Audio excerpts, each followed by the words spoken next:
Hi everybody, welcome to our first video blog together. Anita had this wonderful idea about doing this blog together. We've both got our own YouTube sites and yes, we do. We've been experimenting, doing a few little videos over the last year or so. Yes, especially right now. Yeah. So, coming up, more videos. But right now we want to talk about something that we have been talking about for a while, and we thought it would be a good idea to have a blog about this. And what is it we're going to be talking about? We're going to talk about some positive aspects of meeting online. There's a lot of negative attitudes out there about people meeting each other online through either MySpace or dating sites or whatever. Yes. And a lot of people, especially people that perhaps don't have a lot to do with the internet, No. have got, I suppose, a misconception about the dangers. Yeah, they only hear the bad stories that, oh, someone got killed because they met someone that online. They hear the bad news on the news about meeting people on the web, and we want to tell a happy story, because you never hear happy stories in the news, do we? No. Exactly. So we have to make our own happy stories, tell our happy stories about meeting online. Exactly. I mean, don't get me wrong, there are dangers out there and plenty of people you've got to be wary of, but if you're sensible about how you go about meeting people through the internet, you can have a very rewarding experience. I think generally speaking, I think what people forget is, I think these incidences are in the minority. You know, like there's more, like if you look at MySpace for example, I think overwhelmingly the people who are on there are genuine people. They're just real people like you and I. They're real people. Yes, there's some bad people out there on the internet, but we tend to focus on that. And like I said, overwhelmingly the majority of people on there are just good, honest, real human beings. Well, the key, what you just said there, is being honest. If you're honest with yourself and you express that to people meet people online, they will pick up on that. And you have to be honest. You have to be honest with yourself and towards others. Just if you're going to meet someone online and talk to them as if you're going to be talking to them in person, as if you're talking to another person in person, for real, because they are real.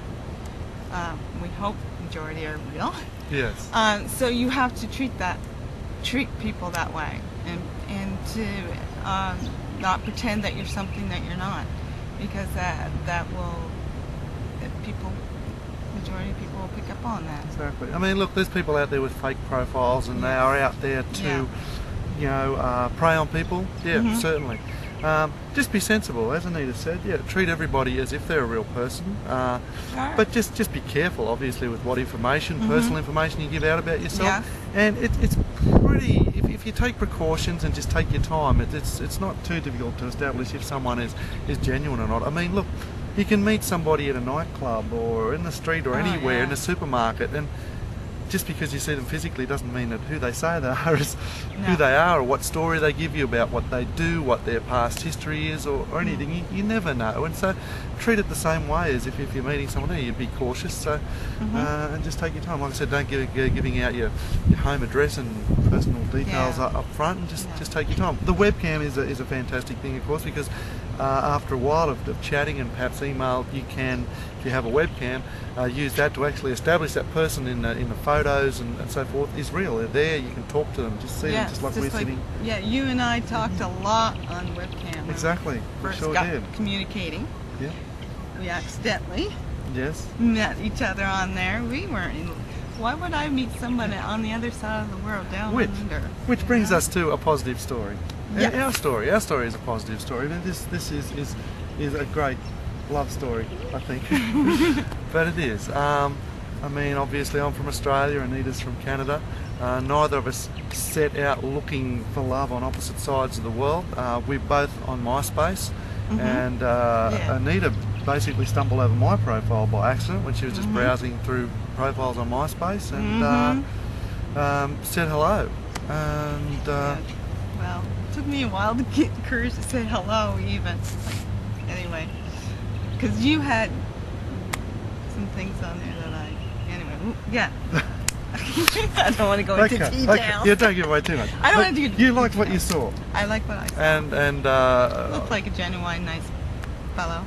And I responded and left some comments with Anita, and after a while we traded a few emails and started chatting on the MSN Messenger, then onto webcam, and all of it just very innocent, just basically just building up a friendship. We found that we shared a lot of common interests, common values and beliefs, and just found ourselves really looking forward to our chats every day, and just growing closer and closer. Yes, and we talked a lot of communications in between before we actually physically met. We talked about our whole life story to each other. Yeah. I think we knew more about each other before we actually physically met, because as soon as he landed in my doorstep, so to speak, it was like he was just coming home. It's like it didn't felt like the first time at all. And that's one of the other things. We've all been through various relationships, and quite often the initial thing is that physical attraction. You meet somebody, you go on a date, and well, you might end up, hopping into bed and getting all the physical connection before you actually get to know the person. Find yourself diving in headlong into a relationship, only to find then that as you get to know the person, then you're not really compatible. One of the beautiful things about meeting like this and having the distance between us is that we really did have that opportunity to become great friends and really establish a good friendship and get to know each other very well before we met in person. It was what 6 months or something, probably nearly 6 months before we actually got to meet in person of just communication. So that meant a trip to Canada for me, and it was beautiful. Anita is now here in Australia. We're sitting here down at Kingscliff Beach, one of our favourite spots. It's a beautiful spring day here today, and summer. And so this is just to say that it can work, and there are a lot of positive stories, and not just us. We know of other people that have met online that have also gone on to have find true love and lasting relationships. And, just want to share that with you. So don't be scared. Get out there and enjoy it. Just be careful. And be wise and be honest. Yeah, and just be open to any possibilities. I mean, who'd have thought Canada, Australia? Who would think it? Australia. There's probably easier ways of doing things, but yeah. Here we are. Mm. So guys, until next time, hopefully we'll get to do another video. Yes, I think this soon. is fun. Yeah. It is fun. Have you got anything else you want to add? Do I have anything else to add? I do. You do you? I don't want to go home. I'm going to stay here in Australia. We're working on that. We'll keep you tuned in on that one, won't we? So stay tuned to either our YouTubes, both of our YouTubes. Subscribe to our YouTubes. Yeah. Because we got lots of videos stored up that I'm going to be busy when I get home anyway. Yeah, I'm going to put another videos of YouTube of Australia. Right. Well, thanks for tuning in, guys. We better sign this off, otherwise it's going to be too long for YouTube. Okay. Will we do a cut? Okay, see ya. Oh, hang on, let's finish the